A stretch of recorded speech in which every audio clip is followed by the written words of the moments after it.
এখন থেকে যৌথ বাহিনী অপারেশন শুরু হবে পুরো দেশে। আমরা সকল বাহিনী প্রধানদেরকে নিয়ে আমরা নির্বাচন কমিশনে মিটিং করেছি। নির্বাচনের আগ মুহূর্তে দেশের আইন শৃঙ্খলা পরিস্থিতি ঘিরে বড় ধরনের সিদ্ধান্তের কথা জানিয়েছে ইসি। অবৈধ অস্ত্র চিহ্নিত সন্ত্রাসী আর আচরণবিধি লঙ্ঘনের বিরুদ্ধে এবার মাঠে নামছে যৌথ বাহিনী। নির্বাচনকে সামনে রেখে সারা দেশে একযোগে অভিযান শুরুর ঘোষণা দিয়েছে নির্বাচন কমিশন। এই অভিযানের কি লক্ষ্য সেটাও স্পষ্ট করা হয়েছে। অভিযানে কাদের গ্রেপ্তার করা হবে সেটাও জানানো হয়েছে।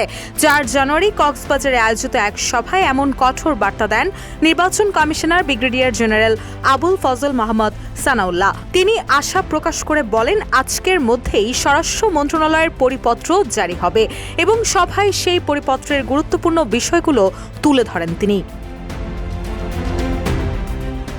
বলেন, এখন থেকে যৌথ বাহিনীর অপারেশন শুরু হবে সারা দেশে। সকল বাহিনীর প্রধানদেরকে নিয়ে নির্বাচন কমিশনে এরই মধ্যে মিটিং হয়েছে। এ বিষয়ে সকল হেডকোয়ার্টার অবগত। যৌথ বাহিনীর অভিযানের মূল লক্ষ্য হবে 3টি। 1, অবৈধ অস্ত্র উদ্ধার।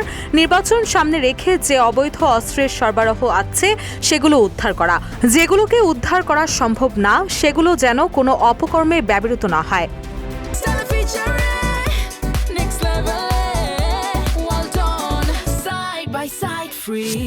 ইসি সানাউল্লাহ আরও বলেন, 2 নম্বর বিষয় হচ্ছে চিহ্নিত সন্ত্রাসীদেরকে গ্রেপ্তার এবং আইনের আওতায় নিয়ে আসা।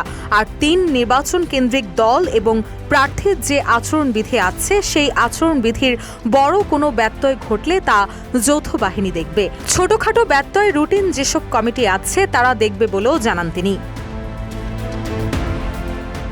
রোহিঙ্গাদের বিষয়ে আইন শৃঙ্খলা বাহিনীকে সতর্ক করেন এই নির্বাচন কমিশনার। তিনি বলেন, ক্যাম্পগুলো সিল করে দিতে হবে। স্থল, সীমান্ত ও সাগর পথেও নজরদারি বাড়াতে হবে, যাতে কোনোভাবেই দুষ্কৃতিকারীরা এগুলো ব্যবহার করে অপরাধ সংগঠিত করতে না পারে। আগামী জাতীয় সংসদ নির্বাচন অত্যন্ত গুরুত্বপূর্ণ।